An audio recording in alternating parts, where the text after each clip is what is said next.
Perkembangan peserta didik dan pembelajarannya. Ruang kolaborasi. Topik 1. Kelompok 5. Kasus 1. Bayangkan jika Anda adalah seorang guru matematika di kelas 7. Saat ini Anda hendak menyampaikan materi mengenai matematika sosial, yakni mencari nilai rata-rata, min. Untuk memudahkan peserta didik dalam memahami pembelajaran, Anda mencoba untuk membuat urutan atau langkah-langkah yang perlu diikuti oleh peserta didik agar dapat mencari nilai rata-rata pada sebuah soal. Anda meminta kepada peserta didik untuk mengerjakan soal yang Anda berikan. Hasilnya, peserta didik mampu mengerjakan dengan benar, sesuai dengan langkah yang telah Anda siapkan. Beberapa saat kemudian, Anda meminta kepada peserta didik untuk mengulangi soal yang sama tanpa melihat urutan pengerjaan soal. Dan peserta didik mampu mengerjakannya dengan benar. 1. Menurut Anda, apa yang membuat peserta didik mampu mengerjakan soal dengan baik pada percobaan kedua, tanpa melihat urutan langkah pengerjaan soal? Jawaban. 1. Menurut kami peserta didik belajar menggunakan teori behavioristik. Teori belajar behavioristik adalah teori belajar yang berfokus pada perubahan perilaku peserta didik sebagai hasil dari proses pembelajaran. Berdasarkan teori behavioristik, tingkah laku seseorang dapat ditelusuri dari bentuk refleks dan teori belajar ini berfokus pada tingkah laku sebagai hasil dari pengkondisian lingkungan. Terbentuknya hasil belajar melalui prosedur stimulus respon. Pembentukan kebiasaan melalui latihan dan pengulangan dan memunculkan perilaku yang diinginkan sebagai hasil dari proses belajar merupakan ciri-ciri teori ini.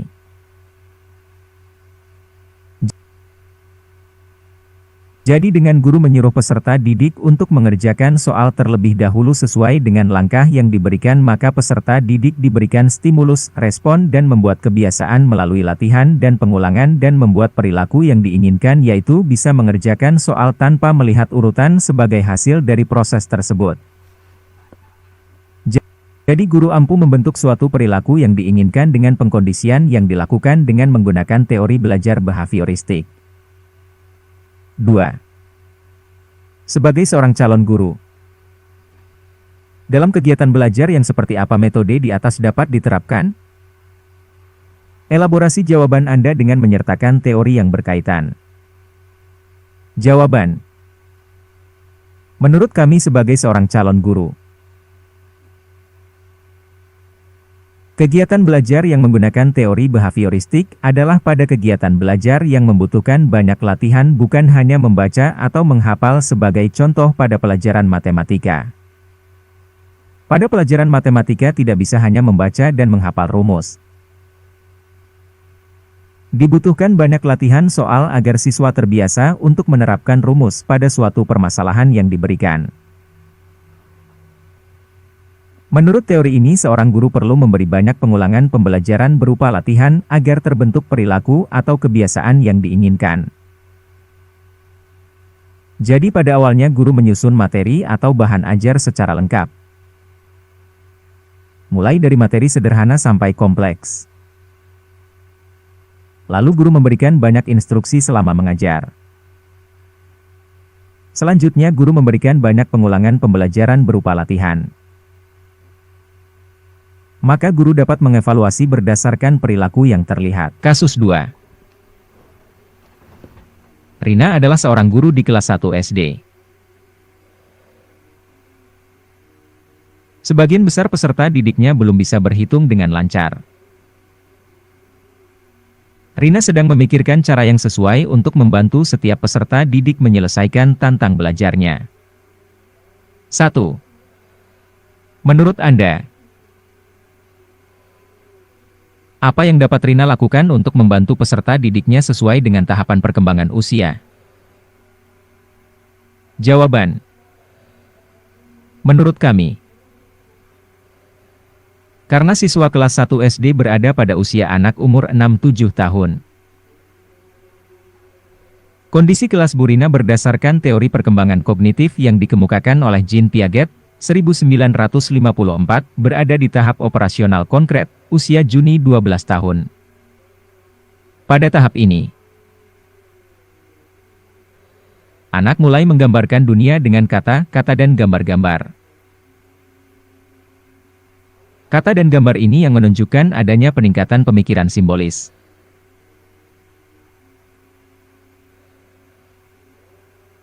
Sehingga hal yang dapat dilakukan oleh Burina untuk membantu peserta didiknya sesuai dengan tahapan perkembangan usianya, yakni dengan memberikan pembelajaran berhitung menggunakan simbol-simbol yang ada di sekitar kelas.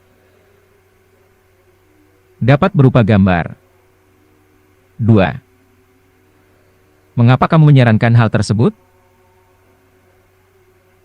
Elaborasi jawaban Anda dengan menyertakan teori yang berkaitan.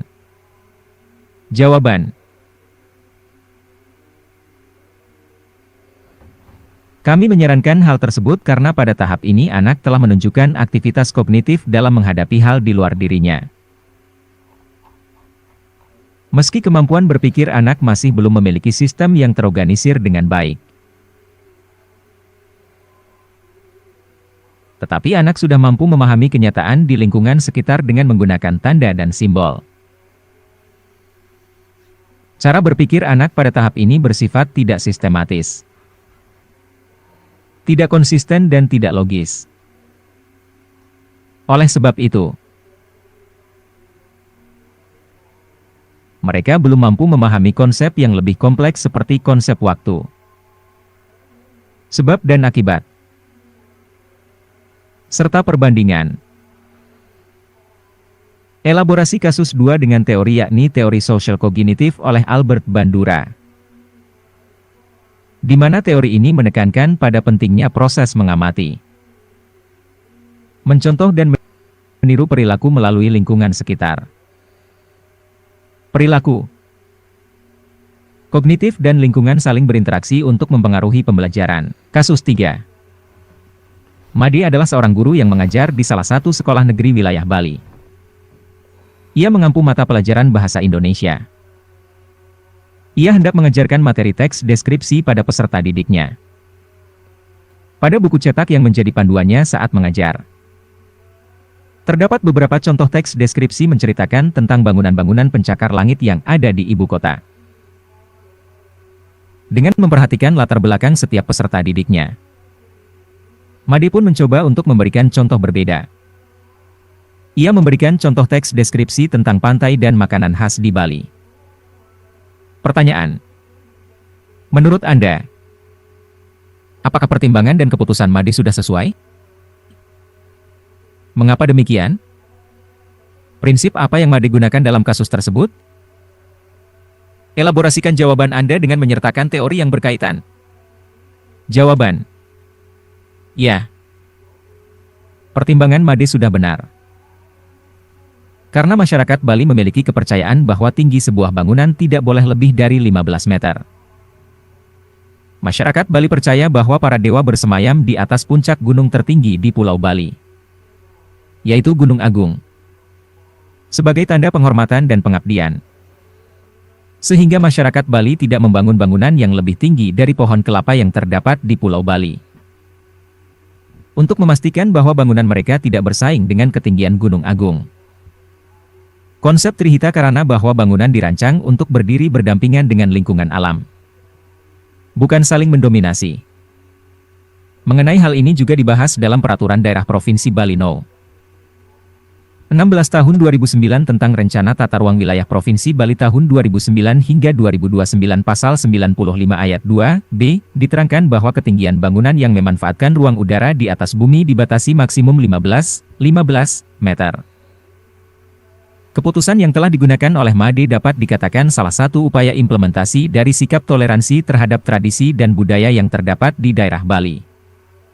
Sehingga, agar tidak terjadi perselisihan mengenai budaya, Made memilih untuk mengganti teks deskripsi yang akan digunakan. Prinsip yang Made gunakan ialah menjunjung rasa toleransi supaya tidak menyinggung budaya yang sudah melekat di masyarakat Bali. Dengan adanya sikap toleransi yang dilakukan oleh Made akan menjadikan contoh positif bagi peserta didik untuk diterapkan dalam kehidupan sehari-hari. Karena dengan kita menerapkan sikap toleransi akan menjadikan dunia menjadi tempat yang manusiawi dan damai. Pada kasus 3 ini teori belajar yang digunakan oleh Made adalah teori belajar behavioristik.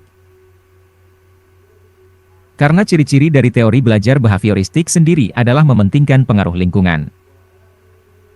Sehingga hal tersebut dapat juga dikatakan sebagai salah satu bentuk penerapan sikap toleransi guru terhadap peserta didik. Tokoh dari teori behavioristik yang mencetuskan mengenai toleransi ialah Burrhus Frederick Skinner. Karena menurut Skinner belajar adalah suatu proses adaptasi atau penyesuaian tingkah laku secara progresif. Dan belajar juga dipahami sebagai suatu perilaku pada saat orang belajar. Dan responnya menjadi lebih baik.